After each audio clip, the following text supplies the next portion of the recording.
દર્શક મિત્રો, મહામંથન મંતવ્ય ન્યૂઝમાં આપનું સ્વાગત છે।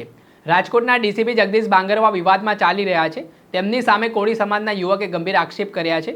આને લઈને કોળી સમાજના આગેવાનો પોલીસ કમિશનરને આવેદનપત્ર પાઠવી રહ્યા છે। રાજ્ય સરકારને માંગ કરી રહ્યા છે કે આઈપીએસ અધિકારી સામે પગલાં લેવામાં આવે। થોડાક દિવસ પહેલા ધારાસભ્ય જિગ્નેશ મેવાણી રાજકોટ સિવિલ હોસ્પિટલે પહોંચ્યા હતા, જ્યાં કોળી યુવક સુરેશ વડેચા સાથે તેમણે જ્યારે વાતચીત કરી દરમિયાન આ કોળી યુવકે ગંભીર આક્ષેપો કર્યા રાજકોટ ક્રાઇમ બ્રાન્ચના ડીસીપી પર અને 3rd ડિગ્રી તેમને ટોર્ચર કરવામાં આવ્યો હોય તેવો દાવો કર્યો।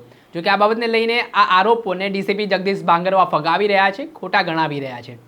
આના જ પગલે આજે ડીસીપી જગદીશ બાંગરવાના સમર્થનમાં રાજકોટના રસ્તા પર લોકો જોવા મળ્યા ને બાંગરવા અને આઈપીએસ જગદીશ બાંગરવાએ જે કામગીરી કરી છે તેને લઈને લોકો વાત કરતા પણ નજરે પડ્યા। આજે પોલીસ સમન્વય સમિતિ દ્વારા એક વિશાળ રેલી રાજકોટ ખાતેથી કાઢવામાં આવી, જેમાં મોટી સંખ્યામાં યુવાનો, મહિલાઓ અને સિનિયર સિટીઝનો પણ જોડાયા ને જગદીશ બાંગરવાના સમર્થનમાં આ રેલી નીકળી હતી અને લોકો દ્વારા આજે ઘટનામાં જે રીતે આઈપીએસ સામે આક્ષેપો થઈ રહ્યા છે તેને લઈને સમર્થનમાં ઉતરીને વાત કરી છે। શું કહી રહ્યા છે આ મામલાને લઈને? જે યુવક હતા તેમના ત્યાં પહેલાં બહુ ત્રાસ હતો તેવો તેમનો દાવો છે, પરંતુ આઈપીએસ જગદીશ બાંગરવાના આયા બાદ એ ત્રાસ ઓછો થયો હોય તે રીતે વાત કરતા તેમણે શું કહ્યું તે સાંભળો।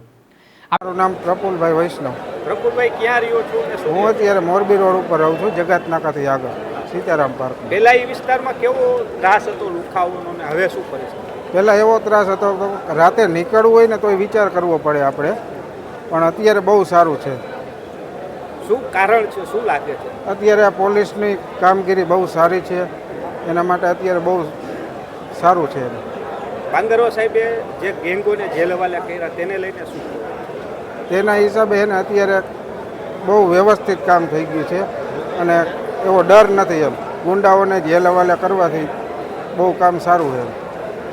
હવે સાંભળ્યા રાજકોટના અરજદાર તેમણે આ રેલીમાં જોડાયા હતા અને તેમણે પણ વાત કરી છે। આરોપ પ્રત્યારોપ છે તે થઈ રહ્યા છે, હજી હકીકત શું છે અમે પણ નથી જાણતા। એક તરફ કોળી યુવકના આરોપ છે કે તેમને 3rd ડિગ્રી ટોર્ચર કરવામાં આવ્યો છે, બીજી તરફ જગદીશ બાંગરવા કહી રહ્યા છે કે તેમના પર લગાવવામાં આવેલા આક્ષેપો ખોટા છે। જો કે આ મામલાની જો ઊંડાણપૂર્વક ખરેખરમાં તટસ્થ તપાસ થાય તો વધારે નિષ્પક્ષતાથી સામે આવી શકે ને દૂધ અને પાણીનું પાણી થઈ શકે, પરંતુ આ ઘટનાથી રાજકોટ ચર્ચામાં જોવા મળી રહ્યો છે। રાજ્ય સરકાર સુધી પણ આ મામલો પહોંચ્યો છે।